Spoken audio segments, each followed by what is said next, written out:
तो आज हम लोग विद्युत वाला अध्याय शुरू करेंगे। Okay sir. कोई भी एक बच्चा बताइए मुझे, विद्युत से आप क्या समझते हैं? अच्छा, आप लोगों की कक्षाओं में बल्ब जल रहा है कि नहीं? Yes sir. जल रहा है। और पंखा? चल रहा है।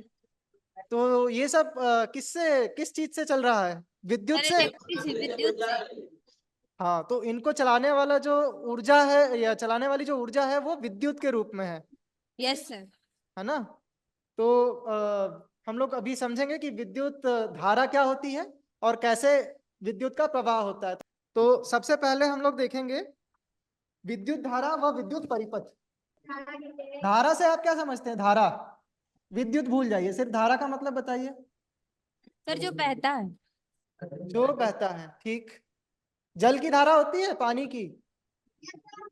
यस सर होती है। नदी क्या होती है? नदी तो जल की धारा ही होती है ना? Yes sir. Yes sir. और हवा की, वायु की धारा होती है कि नहीं होती? Yes sir. जब बहुत तेज आंधी चलती है या तेज हवा चलती है, कितना बढ़िया हम लोग को फील होता है, नहीं? हवा लगती ठंडी ठंडी। Yes sir. वो हवा की धारा होती है, वायु की धारा, है ना? तो उसी तरह से विद्युत की धारा के बारे में पढ़ेंगे। फिर अगला टॉपिक हमारा होगा विद्युत विभव और विभवांतर। तो अब बताइए बेटा, विद्युत की धारा से आप क्या समझते हैं? किसी को कुछ आइडिया हो तो बताइए थोड़ा। सर आवेशों के दर के प्रवाह को विद्युत धारा कहते हैं। बहुत अच्छे बेटा, बहुत अच्छे। देखिए, विद्युत आवेशों के प्रवाह की दर को हम विद्युत धारा कहते हैं। ये ऐसा आपको किताब में भी लिखा हुआ मिलेगा। लेकिन पहले उसके मतलब उसको हमको समझना होगा कि क्या होते हैं आवेश। अब आवेश आप लोग जानते हैं सब लोग? आवेश क्या होते हैं? आवेश, वैसे विद्युत धारा को इंग्लिश में हम लोग इलेक्ट्रिक करंट बोलते हैं। Yes sir. करंट लगना सुना है किसी को? करंट लग जाता है, यस सर। उसमें क्या होता है? उसमें और कुछ नहीं होता है। जिस व्यक्ति को करंट लगता है उसके शरीर से होते हुए विद्युत धारा का प्रवाह हो जाता यस सर। है ना? तो हम लोग इसको समझते हैं, जैसा कि एक बच्चे ने बताया कि विद्युत धारा कुछ नहीं है, आवेशों के प्रवाह की दर को हम विद्युत धारा कहते हैं। आवेश क्या होता है पहले ये बताओ। सर बल। आवेश बल होता है। किस तरह का बल होता है? प्रतिकर्षण। प्रतिकर्षण। या फिर आवेश की वजह से या आवेश के कारण बल लगता है, प्रतिकर्षण बल, प्रतिकर्षण बल लगता है सर। Yes sir. है ना? आवेश यहाँ पर बहुत इंपॉर्टेंट है, ये समझना आवश्यक है कि आवेश क्या है। अच्छा, ये बताइए कि इस संसार में जो भी वस्तु आप देख रहे हैं, जो भी आपका जो टेबल कुर्सी कॉपी किताब अभी जिस पे भी आप लिख रहे हैं, वो सब किन चीजों से बना है? क्या है वो? लकड़ी।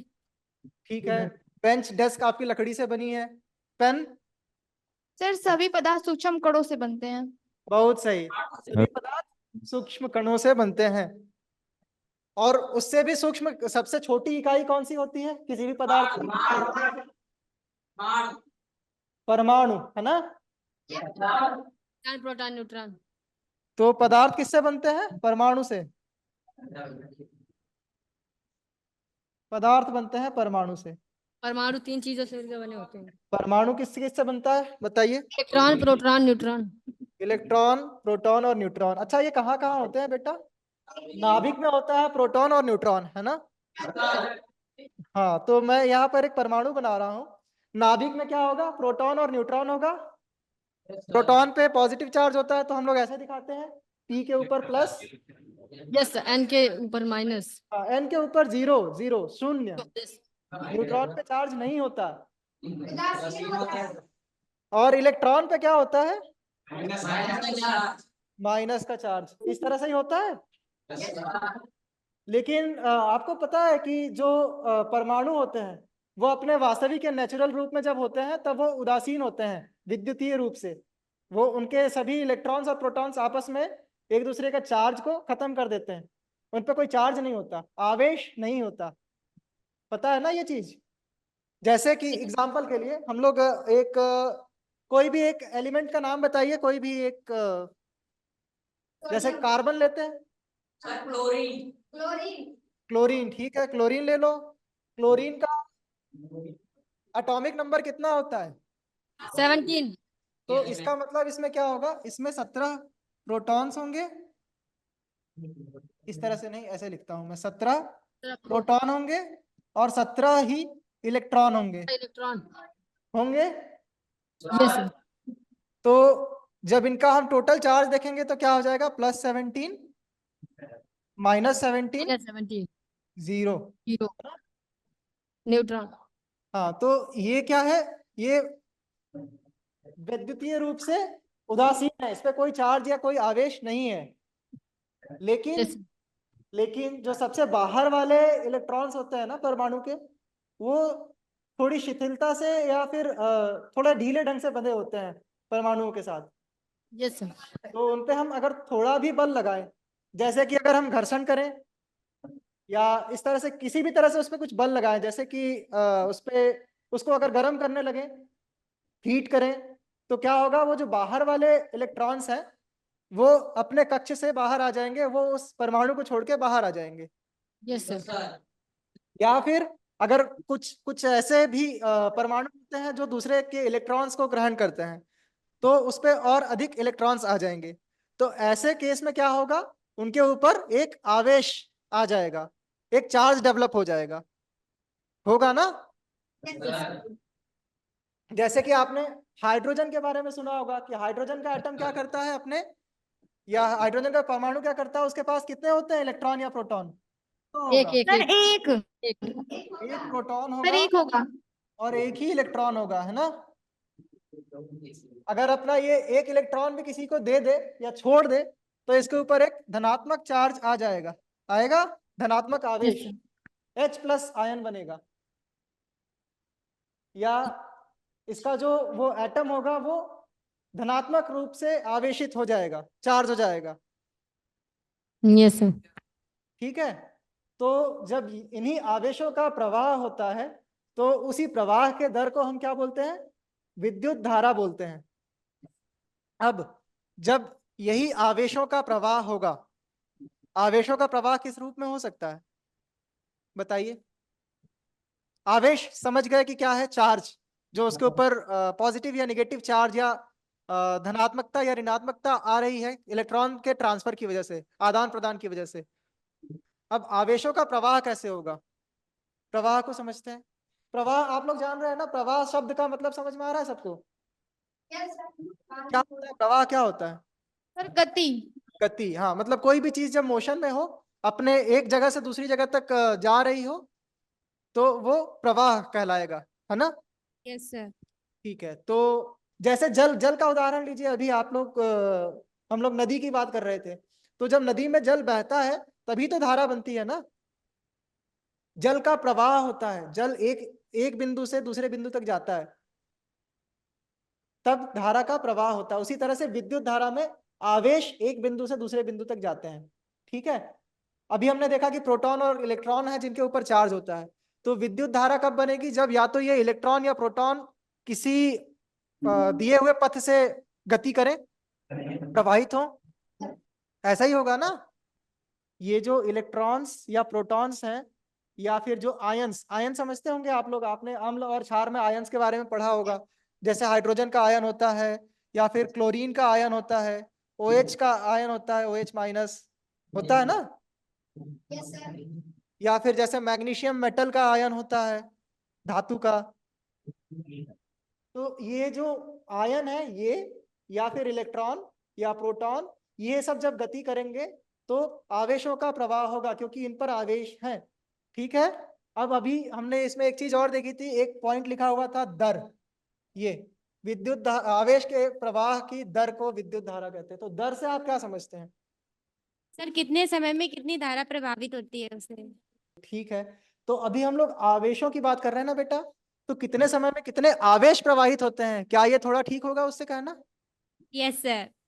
तो यहाँ पर जब हम दर की बात करेंगे तो हम ये देखेंगे कि कितने समय में कितनी आवेश प्रवाहित हो रहे हैं। जैसे आप लोग बाजार जाते होंगे तो कभी सामान खरीदने, कोई फल खरीदने गए, तो उसमें क्या कैसे पूछते हैं कि भैया क्या दर है इसका, या क्या भाव है किसी चीज का, है ना।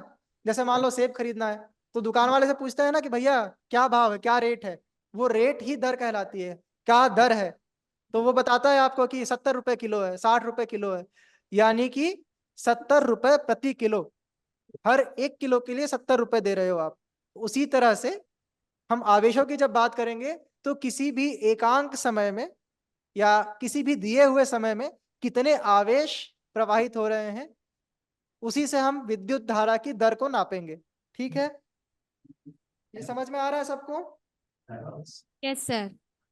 विद्युत धारा को हम लोग गणित के रूप में कैसे लिखते हैं, गणितीय रूप में ये देखते हैं हम लोग, ऐसे इसको डिफाइन करते हैं।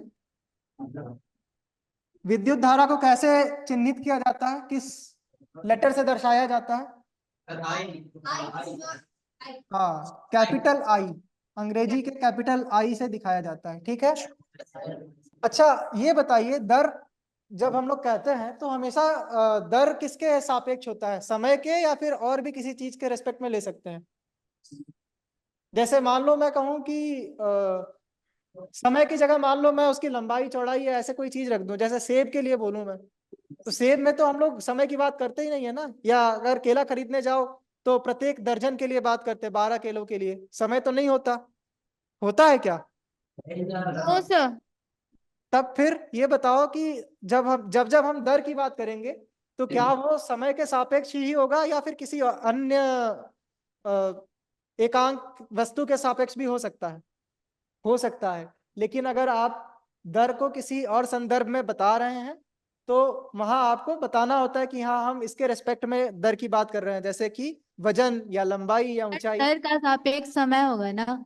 हाँ, जब कुछ भी ना दिया हो आपको तो दर हमेशा समय के सापेक्ष लिया जाता है। ठीक है, यस जब सर। भी, हाँ फिजिक्स में मतलब अधिकतर बार समय के ही सापेक्ष आप दर पढ़ेंगे, चाहे फिर वो गति का चैप्टर हो चाहे ये विद्युत का चैप्टर, जब तक अलग से बताया ना हो कि किसके सापेक्ष ले रहे हैं, हम समय के सापेक्ष ही लेकर चलेंगे। ठीक है, तो हमने क्या जाना था कि विद्युत धारा कुछ नहीं, आवेशों का, आवेश को मैं क्यू से दिखाऊंगा, क्यू से दर्शाऊंगा, आवेशों के प्रवाह की दर को विद्युत धारा कहते हैं, यही कहा था हमने। तो आवेश को अगर मैं क्यू से दर्शाता हूं और समय को टी से दर्शाता हूं तो ये विद्युत धारा का फॉर्मूला बनेगा। सर अब बताइए मुझे कि जो मैंने क्यू लिखा है उसका मात्रक क्या होगा, कोई बता सकता है? अब हम धीरे धीरे इसका मात्रक निकालेंगे, विद्युत धारा का मात्रक क्या होगा। यहाँ पर क्यू जो है वो क्या है? एम्पियर। हाँ, क्यू क्या है? क्यू आवेश, आवेश है। क्यू है आवेश, और ये जो टी है ये है समय। समय। ठीक है, और अब हम क्या करने जा रहे हैं, हम विद्युत धारा का मात्रक निकालने जा रहे हैं। ठीक है, तो अब मुझे बताइए कि आवेश का मात्रक क्या होता है? मात्रक निकालने का सबसे हाँ बताओ बेटा। यस कूलाम, बहुत सही बहुत सही, कूलाम। और समय का? Sir second. सेकंड, बहुत अच्छे। तो मिनट और घंटा ये नहीं होता क्या समय का मात्रक? सर हो सकता है। तो आपने सेकंड क्यों बोला बस? रासायनिक मात्रक है वो। हाँ, एसआई SI मात्रक, मात्रक है। बिल्कुल सही बेटा। तो जब भी हम कभी भी ऐसे स्टैंडर्ड फॉर्मूला या ऐसा कुछ भी निकालते हैं, सूत्र निकालते हैं, तो हमेशा एसआई मात्रक को लेकर चलते हैं। ठीक है, यस सर। हाँ अपनी सुविधा के अनुसार हम दूसरे मात्रकों का भी प्रयोग कर सकते हैं, लेकिन जब सूत्र लिखे जाते हैं तो हम एसआई मात्रक के ही संदर्भ में बात करते हैं। ठीक है, तो हम लोग जल्दी से पहले इसका मात्रक निकालते हैं। Q जो है ये आवेश है, और आवेश का मात्रक क्या बताया था बेटा आपने? कूलाम। गुलाम। इसका हो गया कूलाम। क्या होता है एक कूलाम का मतलब, क्या होता है? एक कूलाम में कितने इलेक्ट्रॉन्स या प्रोटॉन्स या कितना आवेश होगा? 1.6 into 10 की पावर माइनस 19। 1.6 इंटू 10 की पावर माइनस 19। ये क्या है, क्या है ये? प्रोटॉन का मान है ये सर। प्रोटॉन का क्या है? कूलाम सर, आवेश का। कूलाम, कूलाम को C से प्रदर्शित करते हैं ना?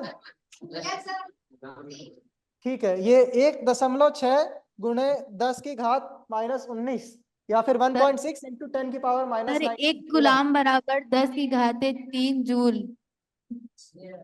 ठीक, अभी अभी हम लोग जूल पर नहीं जाते हैं, जूल जब हम विभव की बात करेंगे तब जूल पे आएंगे।